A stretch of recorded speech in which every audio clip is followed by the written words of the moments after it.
देखिए प्यारे बच्चों, आज मैं आपको संख्या पद्धति के बारे में कक्षा 10th क्लास में मैं बताने जा रहा हूं। इसके अंदर आपको यूक्लिड विभाजन एल्गोरिथम, कलन विधि और यूक्लिड डिवीजन लेमा अर्थात यूक्लिड विभाजन प्रमेय के बारे में आपको मैं बता रहा हूं। एक अंकगणित की आधारभूत प्रमेय के बारे में बताऊंगा मैं आपको ये क्या होती है। तो सबसे पहले देखिए यूक्लिड विभाजन एल्गोरिथम। यूक्लिड विभाजन एल्गोरिथम, इसको बोलते हैं कलन विधि। कलन विधि आपने पढ़ा था, देखिए यहां भाज्य होता है, यहां भाजक होता है, भाग की क्रिया पढ़ी है, और भाजक को हम भाज्य में भाग देते हैं तो हमें भागफल प्राप्त होता है, और नीचे हमें शेषफल प्राप्त होता है। तो यहां भाज्य को हम ए से दर्शाते हैं, भाजक को हम बी से दर्शाते हैं, भागफल को हम क्यू से दर्शाएंगे और शेष फल को हम आर से दर्शाएंगे। तो इसकी जो कंडीशन है वो आएगी, ए को हम भाग देंगे बी से तो भागफल क्यू और शेष फल आर प्राप्त होगा हमको। तो इसकी परिभाषा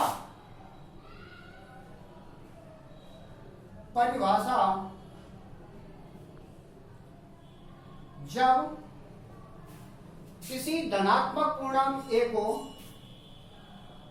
किसी धनात्मक पूर्णांक ए को अन्य धनात्मक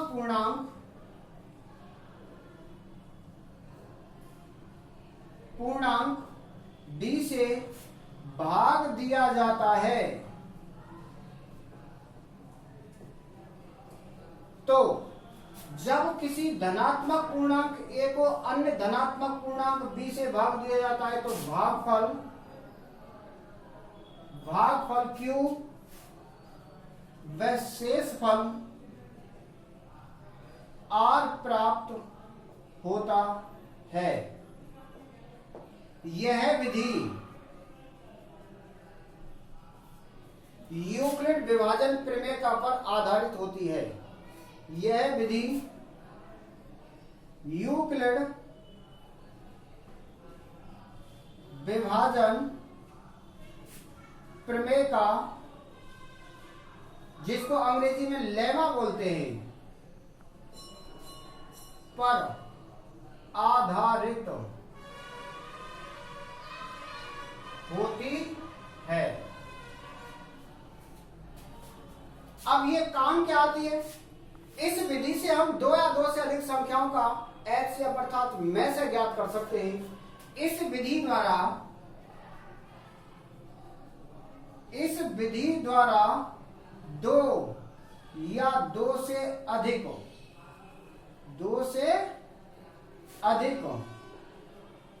संख्याओं का में से अर्थात एचसीएफ ज्ञात करते हैं। देखिए यूक्लिड विभाजन एल्गोरिथम से हम भाग देंगे, भाग देकर के भागफल और शेषफल प्राप्त करेंगे और इनको लेमा के अंदर स्थापित करके चरणबद्ध रूप से हम एचसीएफ निकाल सकते हैं। ये क्रिया जब तक चलती है जब तक शेषफल 0 नहीं आ जाता। दूसरा है यूक्लिड विभाजन प्रमेय का,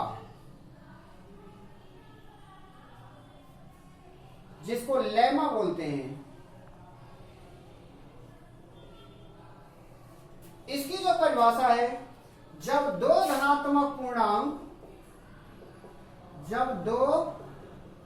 धनात्मक पूर्णांक ए व बी इस प्रकार दिए हों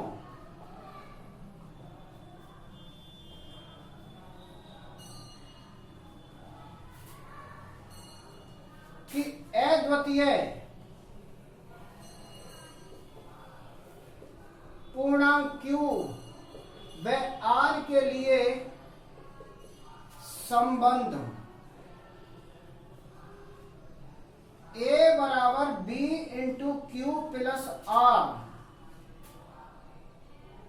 0 छोटा या बराबर है R के और R छोटा है हमेशा B को संतुष्ट करते हैं, संतुष्ट करते हैं, लेमा कहलाती है। जब दो धनात्मक पूर्णांक A और B इस प्रकार दिए हों कि अद्वितीय पूर्णांक Q व R के लिए इस संबंध A बराबर B into Q plus R जहां 0 छोटा या बराबर है R के यानी शेषफल के और शेषफल छोटा है हमेशा B से, तो यहां ध्यान दें जो शेषफल है वो B से यानी भाजक से हमेशा छोटा रहेगा, पूरा पूरा भाग जाएगा, शेषफल 0 आ सकता है, लेकिन B से हमेशा यानी भाजक से हमेशा शेषफल कम मिलता है, छोटा मिलता है। इसका अर्थ है A को कहते हैं भाज्य, B को कहते हैं भाजक, ये संबंध आपने पहले पढ़ा है। Q को कहते हैं भागफल और प्लस शेषफल, भाज्य बराबर भाजक गुणा भागफल प्लस शेषफल।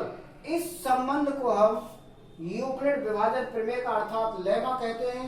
ये 2012 के पेपर में इसकी परिभाषा भी आई थी और इससे दो संख्याओं का HCF भी ज्ञात करवाया था, 3 नंबर का प्रश्न होता था।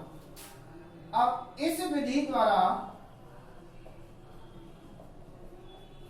से 2 या 2 से अधिक संख्याओं का HCF ज्ञात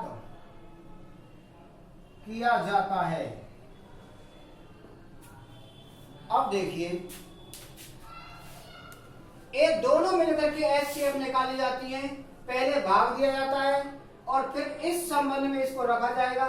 तो इस विधि से मैं आपको बता देता हूं 2 या 2 से अधिक संख्याओं का किस तरह से HCF निकाला जाता है। जैसे प्रश्न आपको आता है कि यूक्लिड विभाजन एल्गोरिथम का प्रयोग करते हुए, यूक्लिड विभाजन एल्गोरिथम का क्वेश्चन है, यूक्लिड विभाजन एल्गोरिथम का प्रयोग करके 176 व 3820 का HCF ज्ञात कीजिए। तो आपको हल करना है, सबसे पहले ध्यान दें इसमें बड़ी संख्या कौन सी है, 3820 बड़ी है किससे, 176 से। तो चूंकि 3820 इज ग्रेटर देन 176 यानी 3820 बड़ा है 176 से, तो बड़ी संख्या को हम A और छोटी संख्या को B, अर्थात हम 176 का हम इसमें देंगे भाग। यूक्लिड विभाजन एल्गोरिथम का यूज करना है। तो देखिए पहली कंडीशन इसमें, अब यूक्लिड विभाजन प्रमेय का A बराबर B into Q plus R। तो यहां A का मान देखिए, पहला जो चरण होगा इसमें A की जगह A का मान क्या है 3820, B की जगह B का मान लिख दो 176 गुणा। अब हम यहां यूक्लिड विभाजन एल्गोरिथम का यूज करते हैं, 176 का भाग देते हैं 3820 में। तो देखिए 2 बार भाग जाएगा, 2 छिक्की बार है, 2 सत्ते 14 और 1 15 है, 2 एकम 2 और 1 3, इसको घटा दें, यहाँ 0 बचेगा, 8 में से 5 गए तो 3, उतारिए 0, ये 300 हो जाता है। तो एक बार भाग जाता दिख रहा है 176, 2 बार तो 352 हो जाएगा। तो 10 में से 6 गए 4, 9 में 7 गए तो 2, और 2 में से गया तो ये देखिए ये रहा R यानी शेषफल, और ये रहा Q। तो देखो A की जगह 38, 20, B की जगह 176, हमें Q का मान देखना है। तो Q का मान हमारे पास कितना है 21, और शेषफल आ रहा है हमारा 124। अब जो R है वो B में कन्वर्ट हो जाता है, B में बदल जाता है, और पहला जो B है वो A में बदल जाता है, जो B है वो बदल जाता है A में। तो दूसरे चरण में जो पहला भाजक था, जो दूसरे चरण में इसका भाज्य बनेगा। तो कुल मिला के हमें इस 124 का भाग देना है 176 में, 124 का भाग देना है 176 में। तो हमें एक बार जाता हुआ नजर आ रहा है। 6 में से 4 गए 2, 7 में से 2 गए तो 5, तो 52 शेषफल बचता है। तो ध्यान दें दूसरा चरण इसका स्टार्ट होगा, केवल इसमें और इसमें बदलाव होता है, सदैव ध्यान रखिए। इसमें और इसमें ये आगे आ जाएगा, ये यहां आ जाएगा, और गुणा भागफल हमारे पास आया है 1 और शेषफल आया है हमारा 52। अब इसमें और इसमें फिर बदलाव हो जाएगा तीसरे चरण के लिए। तीसरा चरण है, तीसरा चरण 124 यहां आ जाएगा, जो भाजक था वो भाज्य बना, और जो शेषफल है वो भाजक बन जाएगा। अब हमें इस 52 का भाग इसमें देना है। तीसरे चरण में इस 52 का जो भाग देना है 124 में। तो 2 बार 104, 0, 2। अब देखिए यहां गुणा किसका हो जाएगा, भागफल 2, और शेषफल आया हमारे पास 20। तो ये और ये फिर बदल जाएंगे। जब तक क्रम चलता है, जब तक हमें शेषफल 0 प्राप्त नहीं हो जाता।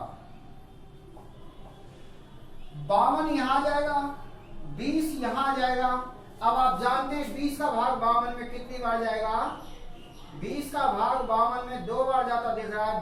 20 दूनी 40, बच गए 12। तो 20 गुणा 2 प्लस शेषफल आया 12। फिर इसमें और इसमें बदलाव हो जाएगा। 5वां चरण, अब अंतिम की तरफ आने धीरे धीरे। 20 यहां आ जाएगा, 12 यहां आ जाएगा। अब 12 का भाग हमें देना है 20 में। 12 एकम 12, बच गए कितने 8। तो 1 प्लस 8। छठा चरण, 12 और 8 में बदलाव, यहां 12 भाज्य बन जाएगा, शेषफल 8 भाजक। अब हमें 8 का भाग 12 में देना है। तो 8 एकम 8, बचे कितने 4। और 7वां जो है, अब यहां गया 1 प्लस यहां शेषफल रहा 4। और 7वां जो चरण है ये 8 और 4 में चेंज होगा। तो ये 8 यहां जाएगा, 4 गुणा। अब 4 का भाग हम 8 में दें तो 4 दूनी 8, शेषफल हमें 0 प्राप्त हुआ। तो 2 प्लस 0, चूंकि अंतिम भाजक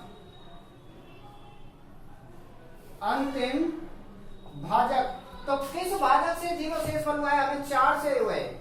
तो अंतिम भाजक 4 से शेषफल 0 प्राप्त हुआ है।